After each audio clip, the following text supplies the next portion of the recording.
नमस्कार. आपल्या उजनी धरण अपडेट न्यूज चॅनलमध्ये आपल्या सर्वांचं मनापासून स्वागत. खरं तर आज 11 मार्च 2024 सकाळी उजनी धरणाची काय स्थिती आहे, उजनी धरणाच्या पाण्यासाठीमध्ये किती घट झाली आहे याबद्दल आपण सविस्तर माहिती घेणार आहोत. परंतु त्या अगोदर महत्त्वाचं असं की उजनी धरणातून भीमा नदीच्या पात्रात पहाटे 5 वाजल्यापासून 1500 क्युसेकचा विसर्ग सोडण्यात येतोय. सोलापूर, पंढरपूर, सांगोला, मंगळवेढा आदी शहराच्या पाणी पुरवठ्यासाठी हे पाणी सोडण्यात आलेलं आहे. त्यामुळे बोगदाचा विषय तर संपलेला आहेच, परंतु कालव्यातून पाण्याची पाळी 15 ते 20 दिवसाची मिळणार अशी शेतकऱ्यांमध्ये चर्चा होती, अफवा होती. त्यामुळे शेतकऱ्या थोड्याफार आशा पल्लवित झाल्या होत्या. पाणी सुटू शकत होतं कालव्याद्वारे, कारण मायनस पातळी 29 पर्यंत कालव्याद्वारे पाणी सोडता येतं. परंतु आता भीमा नदी पात्रात उजनीतून पाणी सोडल्यामुळे जवळपास या पाळीत 6 TMC 5.5 ते 6 TMC पाणी संपणार आहे. म्हणजेच 12 ते 13% या पाणी संपणार आहे. म्हणजेच उजनीतून जी कालव्याची बेड पातळी आहे त्यातून पाणी संपणार आहे. म्हणजे तोपर्यंत पाणी राहणार नाही बेड पातळीवर.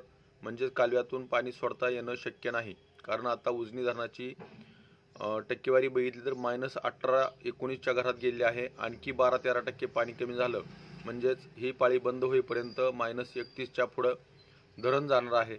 म्हणजेच कालव्यातून पाणी सोडणं पुढं शक्य नाही.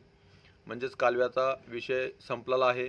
बोगद्याचा जर 18%वरच मायनसमध्ये 18% आल्यानंतर संपला होता. कालव्याचा मात्र 29-30 पर्यंत सोडता येत होतं. कारण कालव्याच्या बेड पातळीच्या वर जवळपास 1.5 ते 2.5 मीटर पाणी सध्याला असलं तरी आता उजनीतून भीमा नदीमध्ये पाणी सोडल्यामुळं हे पाणी आता संपणार आहे. तर सकाळी 6 वाजता उजनी धरणाची एकूण पाणी पातळी 489 मीटर, तर एकूण पाणी साठा हा 1519.91 दशलक्ष घनमीटर अर्थात 53.67 TMC. तर उजनीतून उपयुक्त पाण्यासाठ्याचा विषय आता राहिलेला नाही. तर मायनस साठ्यामधून जवळपास 282.90 दशलक्ष घनमीटर म्हणजेच 9.99 म्हणजे 10 TMC मायनस उजनी धरण गेलेलं आहे. तर टक्केवारी बघितली असता काल 18.42% होतं, तर आज 18.65% मायनस. इथून पुढे आता टक्केवारीची घट होत जाणार आहे. जवळपास दररोज 1 ते 2% पाणी घटणार आहे.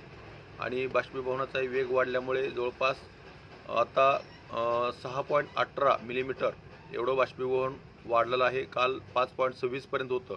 इथून पुढे बाष्पीभवनाचा वेग वाढणार आहे. त्यामुळं पाणी साठ्यामध्ये दोन्ही बाजूने घट होणार आहे. कारण नदीपात्रात सोडलेलं पाणी आणि बाष्पीभवनाचा वाढलेला वेग यामुळे धरणपात्रामधील पाणी जवळपास संपुष्टात येण्याची चिन्ह आहेत. तर अशाच उजनीच्या ताज्या घडामोडीसाठी, ताज्या अपडेटसाठी आपल्या उजनी धरण अपडेट न्यूज चॅनलला लाईक करा, सबस्क्राईब करा, शेअर करा. उजनी धरण अपडेटसाठी बेंबळेहून सिद्धेश्वर शिंदे. धन्यवाद.